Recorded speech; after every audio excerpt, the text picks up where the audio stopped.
Oh my God, is this a breaking news story? It just surfaced this morning. By the way, welcome back, my Galaxy Watch 4 lovers. If you are still looking to buy a Galaxy Watch 4, or maybe, just maybe, you still have some overheating issues, well, this guy figured out how to fix this. So I figured I will let you know right away, because this is how we roll here on this channel. We basically help each other. And here is what he has to say. Got my first Galaxy Watch 4 LTE 46mm in January. I activated a plan, a standalone with its own number, because my carrier at the time did not have the option companion number share. For anyone who doesn't know what it is, some network carriers offer you the number share option. You can have the same number you have on your phone, also on your Galaxy Watch 4, by activating the eSIM, and then you have the same number. But he said it wasn't available for him, so he has a standalone number basically for his Galaxy Watch 4. From day one, the watch started overheating. I was able to use the LTE only in areas with good coverage, spoke with Samsung, and they had no fix for this issue, so they gave me the option to get another one or get my money back. I opted for another one. I activated the plan, and guess what? Same issue.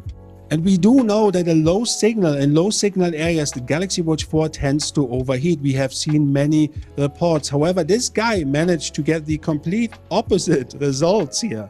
After some research and another carrier, I figured out why it is overheating. I'm not saying that this is not an issue from Samsung, but this issue is triggered by the carrier. Now, that is an important message which he will explain in details shortly, because I remember seeing so many of you guys commenting saying, I can make a 30-minute phone call in the desert with no issues, no overheating. And another one says, I'm sitting in a cold area and I can't make 2 minutes with my Galaxy Watch 4 without overheating. When you activate a device on a network, some carriers know what device you are using, some don't. What I am saying is that some carriers have devices in their systems and others have phones, watches, tablets with the IMEI numbers of your device and stuff like that. What he is saying looks like this. I'm going to show you a screenshot of my telecom online portal, and every single SIM card is assigned to the corresponding device. You can see here Galaxy Watch 4 and others. If this is not the case, then this may be the problem. And he continues.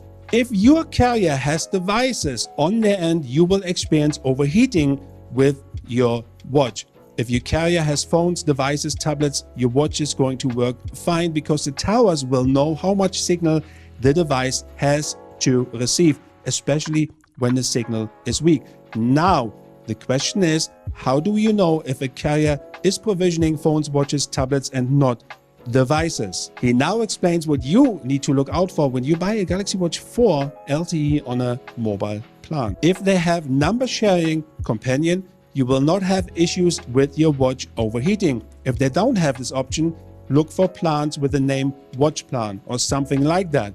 If they don't have either of those two options, your watch is going to overheat eventually. That is a very strong message, but this is his experience. I ported out to a carrier that has number sharing and plans specifically for watches, and since then my watch did not overheat.